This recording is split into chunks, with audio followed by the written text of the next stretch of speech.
Hello everyone, it's Jo from Jo's Kitchen here. Merry Christmas. It is now December and I'm getting very excited for Christmas. So I thought I'd come to you today and film a little vlog in front of my little Christmas tree. And actually tell you what cookbooks you should be buying for your loved ones this Christmas. Now, I didn't do a summer cookbook haul and I haven't really done an autumn cookbook haul. That was due to Thomas's accident earlier on in the summer that I mentioned in another vlog. So I'm basically just doing a Christmas cookbook haul. So some of these books have come out quite recently. Some of them have been out for a little while, but they're books that I've seen and liked and purchased. So let's start off with, now I think I did this one a while ago. I can't remember if I did this one in the last one. Basically, in one of my last hauls I did Jamie Oliver's superfood book. He's now released a Superfood Family Classics. So just here, which is all these like healthy recipes that are good for you and that, so it might be a good one to buy for the new year if you're intending to be healthy. And so it's got lots of lovely recipes in it. So I mean, this is quite a nice one. It's spring chicken stew, loads of lovely veg, bacon and barley, which is very good, and barley's very good for you, and it's obviously a nice potato substitute. It's nice and easy. There's also a pea and spinach risotto, mint, cottage cheese and parmesan. So it's all nice, it's all lovely and clear. It tells you how many ingredients it serves, it's got how many minutes and all the ingredients that you need. And also, if you are watching your waistline, then all the calorie information and that's at the bottom. So it is quite useful if you are looking at being a bit healthier in the new year. Another book people who might be looking at getting a bit healthier in the new year is I Love Soup by Beverly LeBlanc. I'm hoping I'm saying that right. It says more than 100 of the world's most delicious and nutritious recipes for all seasons. So now I am quite a soup lover. I have actually lost weight eating quite a lot of soup before, so I do quite like it. So I mean, this has got quite a few new ideas for soups. It's got Thai red curry chicken soup. That sounds quite interesting. Can you see it? And there's also let's see what else we can find. Something that's not chicken. Oh, this one's a bit interesting. Teriyaki salmon ramen. I'm not sure if I'm saying that correctly. So yeah, that looks very interesting to me, and I do go by the pictures when I like cookbooks, and if the picture looks sort of achievable but still exciting, then I like it too. So there's that. Now another book that I've got is called Indian Made Easy. Now I would like to apologise in advance for how pronounced by who it's by, but Amadip Upa. I hope that's right. I apologise if it isn't. And this book's got lots of lovely, it's sort of like a modern Indian cookbook is how I would describe it. So it's got a mixed vegetable roti. So the only thing that puts me off this book slightly is that quite a few of the recipes have got quite a few ingredients in them. So like this one, crab fried rice. I mean, it sounds lovely and the picture looks amazing, but it's got quite a lot of ingredients and the text is a bit small. When I'm cooking in the kitchen, I don't really want to be squinting at a recipe book. So that's my only complaint with it, but apart from that, it's lovely, and I do intend on making a couple of these recipes myself in the new year. I haven't had time before Christmas, unfortunately, but I intend to give it a go. Now, I couldn't resist this book when I saw it. Mary Berry Cooks the Perfect Step by Step. Now, I have been cooking for quite a while, and I do consider myself quite an advanced cook, but there are still some things I can't do, or I'm a bit scared to do. Mary Berry is my Bible when it comes to this. So now this one, I will show you the book in a second. But this one actually comes, I bought it from Amazon. I will put the links in the blog post that will be linked to below here. And it actually comes with a free tote bag. Now, I haven't opened this, and I actually thought I'd open the tote bag and show you what it looks like while I'm filming now. So I've got no idea what it's going to be like. So I didn't know it was coming free with the book. I just bought it off Amazon, you know, as you do. Late night cookbook shopping, or that's what I do anyway. So let me get it open and let's see what this free tote bag looks like. You might make somebody's day if you buy this for Christmas with a free tote bag. You might do. So let's have a look. So, oh look, there we go, look. So the plasticky bag, good for taking to the shops with the carrier bag charge these days, and it's got lots of little whisks and scales. I don't know if you can see the pattern there on the bag. So if you want a tote bag with Mary Berry's name on it, then there you go. Now back to the important bit, the cookbook. Now what I like about this is this was designed for use in the kitchen. It's got nice big pages, it's got lots of pictures. I mean, this is glazed chicken with cucumber salsa, which sounds lovely to me, but it clearly says at the top how many it serves, how many calories per serving. It's got all the ingredients listed down as to when you need them. It's got a nice big writing for the menu methods, and it's also got the very important steps at the bottom, keys to perfection, which I think is quite good, with more detailed photos and more detailed step by step as to how you can achieve the perfect, which for me is amazing. So I'm just going to pick another recipe for you. As it's Mary Berry, we really ought to go to something sweet, haven't we? Because we know she likes her cakes.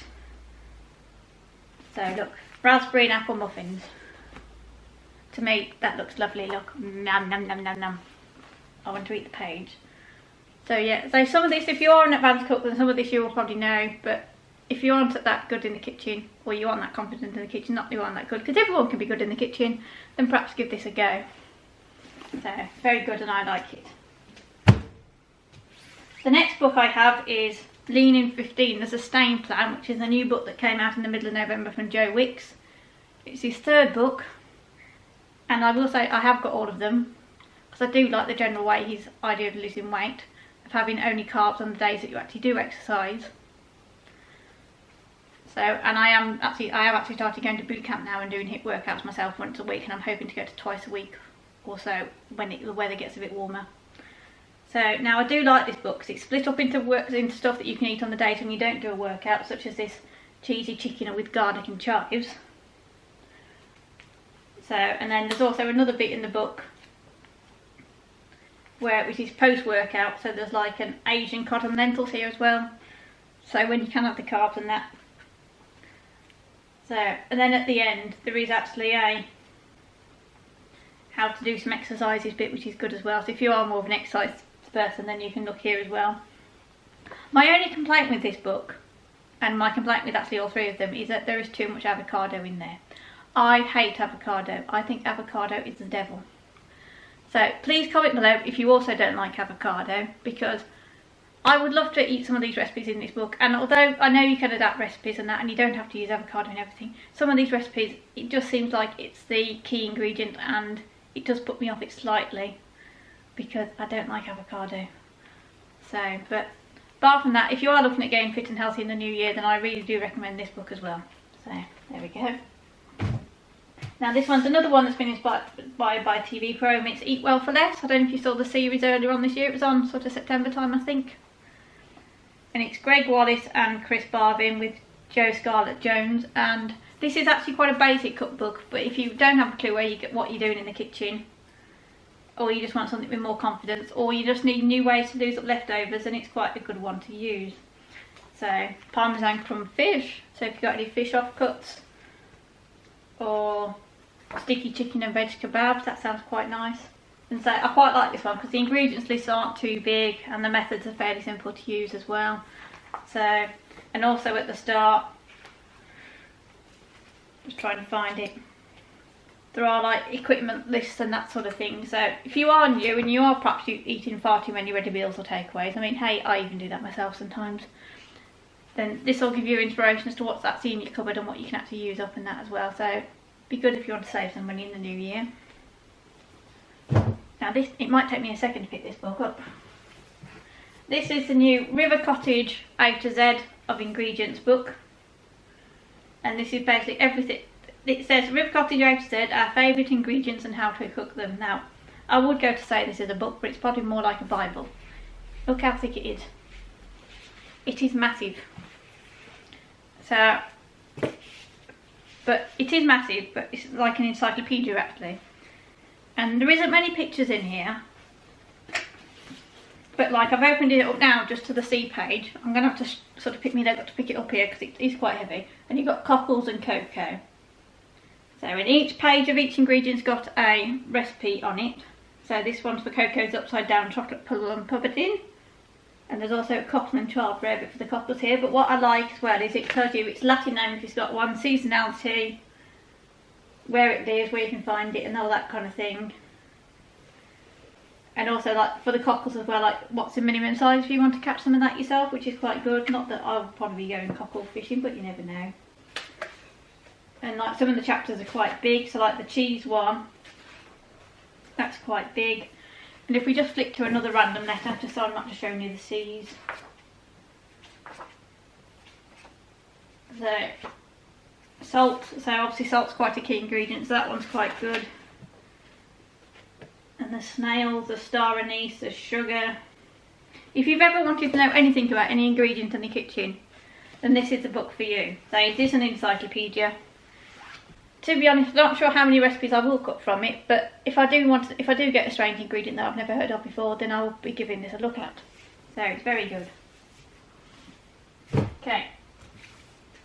Now the next book is actually from the Hairy Bikers, which is from their series that was out a couple of months ago, and it's called the Chicken and Egg. Now I love the Hairy Bikers, I think they're great. So just to say that. But I actually really like this book, and because chicken and egg to me are two of my most used ingredients. And sometimes you just get a bit bored of. I always do chicken curry, I always do stir fried chicken, or I always do just like an omelette or something, or a frittata with my eggs. So what else can I do with them differently? So, and this is what I like about this book. So there you go, I've opened it up. Spicy Korean fried chicken. So I mean, Hairy Bikers, the recipes are usually always simple. They're broken down into seasoning into stages as they can. So I mean, yet again, it tells you what bits of the method of forming. This one has got quite a few ingredients, but it's to make the sauces and that as well. So I mean, there's a nice simple chicken with peas and bacon here. I mean, who wouldn't not like that after work or something? It looks very, very comforting and lovely. And if I can find an egg recipe for you, just so we're doing it.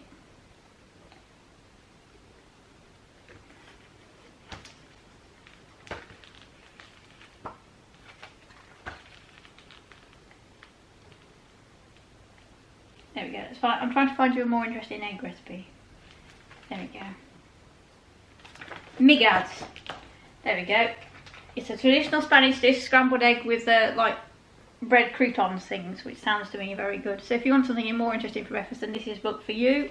At the back as well, there is also basics section, and also it tells you how to, sorry I'm nearly dropping the book here, it tells you how to like debone chicken thighs and stuff as well. So it is a really useful book. It has got like a nice reference section as well, so I do highly recommend this one, particularly if like me you eat chicken about 6 times a week.